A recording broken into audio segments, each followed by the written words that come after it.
इस स्थिति में सिकंदर के चेहरे पर उलझन और चिंता की रेखाएं खिंच गईं।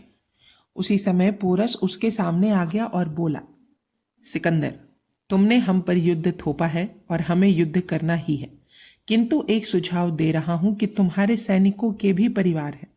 वे अपने परिवारों को छोड़कर तुम्हारे साथ प्राणों की बाजी लगाए तुम्हारे युद्ध अभियान में जुटे हैं। यह युद्ध साधारण युद्ध नहीं है। इसमें महानाश होगा, संहार होगा, रक्तपात होगा। मैं नहीं चाहता कि युद्ध में अनावश्यक रक्तपात हो। तुम कहना क्या चाहते हो पोरस? सिकंदर ने प्रश्न किया। एक सुझाव देना चाहता हूं, पोरस ने कहा।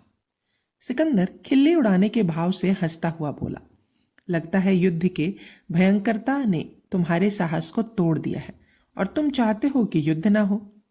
तो फिर ठीक है, मैं युद्ध रोक सकता हूं, परंतु मेरी स्पष्ट शर्त है कि तुम्हें आत्मसमर्पण करना होगा। यूनान नरेश, पोरस हंसकर बोला, मेरे युद्ध रोकने का सुझाव इस अर्थ में नहीं है कि मैं युद्ध से भयभीत हूं या मेरे सैनिक हैं। मेरा आश यह है कि अनावश्यक रक्तपात ना हो, साथ ही युद्ध भी हो। ऐसा कैसे हो सकता है कि युद्ध में रक्तपात ना हो? युद्ध आखिर रक्तपात का ही तो दूसरा नाम है, सिकंदर ने कहा। हरगिज नहीं, पोरस बोला। युद्ध वीरों की भाषा है, साहस का परिचय है, योद्धाओं की क्रीड़ा है। मैं या मेरे सैनिक समर भूमि में प्राण गंवा सकते हैं, किंतु युद्ध से वीरत नहीं हो सकते। मैं यह कहना चाहता हूं कि अन्य सैनिक लड़े और मृत्यु को प्राप्त हों। इससे श्रेष्ठ तो यह है कि तुम अकेले ही मुझसे युद्ध कर लो। जय पराजय का निर्णय तुम्हारे और मेरे बीच ही होगा। जो जीवित रहेगा वह विजेता और जो मृत्यु को प्राप्त होगा वह पराजित। बोलो, मेरा यह वीर प्रस्ताव स्वीकार है या नहीं? इस प्रस्ताव से तुम्हें ज्ञात हो जाएगा कि तुम कितने बड़े योद्धा हो और तुम में युद्ध की कितनी योग्यता है। बोलो सिकंदर, तुम इस प्रकार मुझसे अकेले अकेले युद्ध के लिए तैयार हो या नहीं? तुम्हारे और मेरे सैनिक केवल मेरा और तुम्हारा युद्ध एक ओर खड़े होकर देखेंगे। निर्णय जीवन और मृत्यु से ही होगा। बोलो सिकंदर, तुम्हें मेरा यह वीर प्रस्ताव स्वीकार है या नहीं? 6 फुट से ऊंचा हृष्ट पुष्ट पोरस सिंह की तरह अकेले युद्ध करने के लिए सिकंदर को ललकार रहा था और सिकंदर की वीरता और पौरुष को चुनौती दे रहा था, किंतु सिकंदर में यह साहस नहीं हो पा रहा था कि वह पोरस से अकेले युद्ध कर सके। सिकंदर हतप्रभ नेत्रों से पोरस को देख रहा था। जीवन में प्रथम अवसर था जब उसके सामने कोई पोरस जैसा वीर शत्रु उपस्थित हुआ था, परंतु ना जाने ऐसा क्या था पोरस में जिसके सामने सिकंदर स्वयं को वीरता की दृष्टि से बौना महसूस कर रहा था। सिकंदर को मौन देखकर पोरस ने पुनः कहा, चुप क्यों हो सिकंदर? उत्तर क्यों नहीं देते? क्या मुझसे अकेले युद्ध करने को तुम में साहस नहीं है? सिकंदर के मुंह से एकाएक कोई उत्तर नहीं निकला तो पोरस का अट्टहास पूरे वातावरण में गूंज उठा। उसने उच्च स्वर में कहा, विश्व विजय का सपना देखने वाले यूनान नरेश सिकंदर, तुम जो कुछ हो अपनी सेना के बल पर हो। बहुत नाम सुना है तुम्हारा। सोचता था कि तुम एक प्रखर योद्धा होगे, किंतु आज देख रहा हूं कि तुमने जो कुछ भी किया है उसमें तुम्हारी वीरता का लेश मात्र भी योगदान नहीं है, वरना तुम मेरे वीर प्रस्ताव को अवश्य स्वीकार करते। कायर। इतना कहकर पोरस ने खिल्ली उड़ाई। अपनी इस खिल्ली से सिकंदर बौखला उठा। उसने बौखलाते हुए अपने सैनिकों को आदेश दिया, दुश्मन पर टूट पड़ो। सिकंदर का आदेश मिलते ही तुरंत संग्राम छिड़ गया। यूनानी सेना ने पोरस को सेना पर प्रबल प्रहार करने शुरू कर दिए, परंतु इस बार भी वे पोरस सेना को अग्रिम रक्षा पंक्ति को तोड़ नहीं सके। यही नहीं, उन्हें पोरस की सेना के प्रबल प्रतिकार के कारण पीछे भी हटना पड़ गया। सहसा सिकंदर ने अपने सैनिकों में पुनः उत्साह का संचार किया तो इस बार यूनानी सैनिकों ने प्रबलता के साथ पोरस की सेना पर आक्रमण किया। इतना होते ही भीषण संग्राम छिड़ गया। दोनों ओर से भाले, बाणों, तलवारों के प्रहार होना प्रारंभ हो गए। सैनिकों की चीखें, करहाओं और हुंकारों से वातावरण गूंजने लगा। कार्तेस के अनुसार पोरस की शक्ति विशेषकर उसके रथों में थी। प्रत्येक रथ में 4 घोड़े जुतते थे और 6 योद्धा बैठते थे।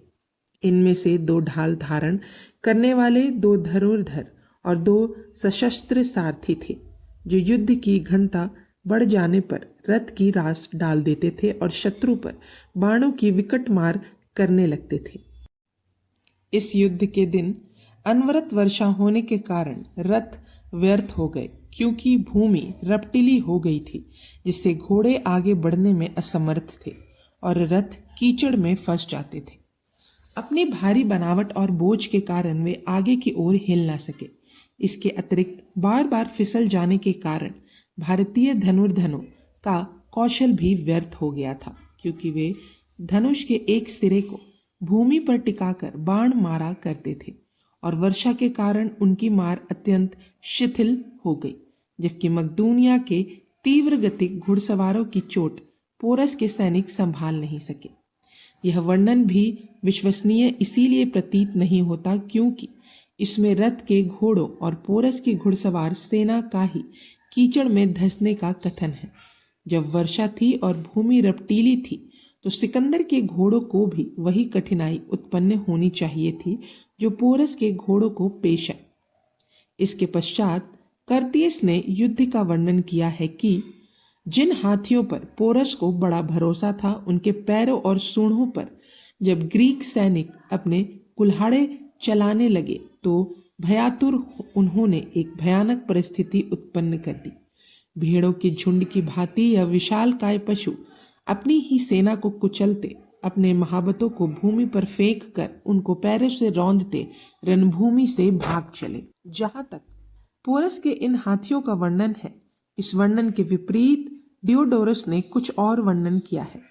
उन्होंने इस विषय में लिखा है कि पोरस के हाथियों पर जब प्रहार होने लगा तो वे क्रुद्ध हो उठे। वे शत्रु सेना को रौंदने लगे और उनकी भयानक चित्कार को सुनकर यूनानी सैनिकों में भगदड़ मच गई। यह विशालकाय पशु हाथी अपनी सूंड से उन यूनानी सैनिकों को उठाकर पटक देता था या फिर उसे लपेटकर सूंड को महावत की ओर उठा देता था, जहां महावत अपनी तलवार से उसकी गर्दन को धड़ से क्षण मात्र में विलग कर दिया करता था। इसके विपरीत युद्ध में इतिहासकारों ने पोरस के असाधारण वीरता का वर्णन करते हुए कहा है कि 6 फुट से ऊंचे विशालकाय पोरस ने युद्ध में भय को अपने पास फटकने तक ना दिया और डोरियस तृत्य की भांति मैदान छोड़कर भागा भी नहीं। इस युद्ध में पोरस ने मनु के विधान के अनुसार गहरी चोटों को लगने पर भी युद्ध भूमि में निर्भय खड़े रहने अपना धर्म समझा। यही कारण था कि सिकंदर भी उसका अपने सामने आकर मुकाबला करने से कतराता रहा। इस युद्ध के विषय में डॉक्टर H.C. सेठ ने life and exploit of Alexander E.A.W. Budge का अनुवाद के इथोपियोई पाठ के एक स्थल के आधार पर यह कहा था कि सिकंदर को वास्तव में यह पहला धक्का झेलम के इस युद्ध में लगा और उसे पोरस से संधि की प्रार्थना करनी पड़ी। डॉक्टर सेठ का विचार है कि प्रचलित इतिहास की मान्यता के विपरीत इस युद्ध का विजेता पोरस था। चूंकि यह कथन ग्रीक इतिहासकारों के कथन के विरुद्ध पड़ता है, इसीलिए ग्रीक इतिहासकारों के कथन को सत्य मानने वाले इस कथन को स्वीकार नहीं करते। उनका तर्क होता है कि यदि पोरस विजेता था तो सिकंदर राज्य के पार व्यास के तट तक कैसे पहुंच सका।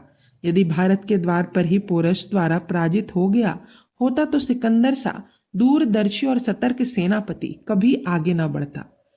इस विषय में जस्टिन के कथन को देखना आवश्यक है।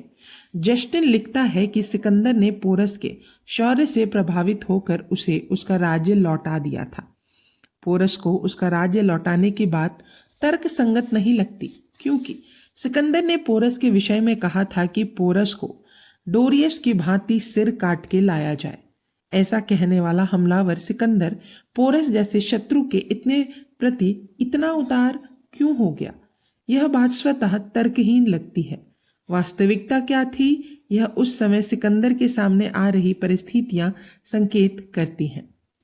उस समय झेलम तट के पोरस के प्रबल मोर्चे ने, जिसमें पोरस की सेना में मारे जाने वाले सैनिकों की संख्या बहुत बड़ी थी, सिकंदर को उस समय सबक सिखा दिया था।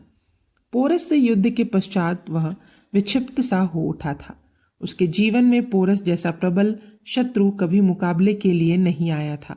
वह समझ गया था कि विजित जातियों और राज्यों में निरंतर आत्मसमर्पण की आशा करना संभव ना हो सकेगा। उसका देश यूनान पीछे छूट गया था और वह अपनी ही सेना में विद्रोह की गंध आती महसूस कर रहा था। उसका पूर्व में यूनानी साम्राज्य प्रतिष्ठित करने का उत्साह पानी होकर बह निकला था। कहा जाता है कि यूनानी सैनिक युद्ध से थक गए थे, घर से दूर थे, बीमार थे और वस्त्रहीन हो गए थे। कार्तियस ने उन सैनिकों के कथन के विषय में लिखा है, हमने संसार को विजय कर लिया है परंतु पर नितांत कंगाल हैं। सिकंदर के सैनिकों को यूनान छूट जाने के कारण अपनी आवश्यकता के सिले हुए वस्त्र नहीं मिल पाते थे। अनेक सैनिक अपने बंधुओं के मर जाने अथवा भयंकर युद्धों में हत हो जाने से विषाद में डूबे रहते थे, परंतु सिकंदर ने सैनिकों में विद्रोह के केवल यही कारण नहीं थे। इस तथ्य का रहस्य उद्घाटन का अर्थ प्रुलुतर्क सूत्र प्रदान करता है, क्योंकि उसका कहना है कि पोरस के मोर्चे में मकदूनिया वालों ने दिल बैठा दिए थे और भारत में उनकी आगे की बढ़ने की कामना नष्ट हो गई थी। मकदूनिया की सेनाएं काफी हतोत्साहित हो चुकी थी, इसीलिए वे आगे बढ़ने से साफ इनकार कर रहे थे। अपने सैनिकों के इस टूटे मनोबल को देखकर सिकंदर का हौसला भी पस्त हो जाता था। वह सैनिकों को एकत्र करके समझाने की चेष्टाएं करता रहता था, उन्हें राजी करने के लिए तरह तरह की युक्तियां अपनाया करता था। वे दिन सिकंदर के लिए अत्यंत अपमानजनक थे और तनाव में गुजरा करते थे।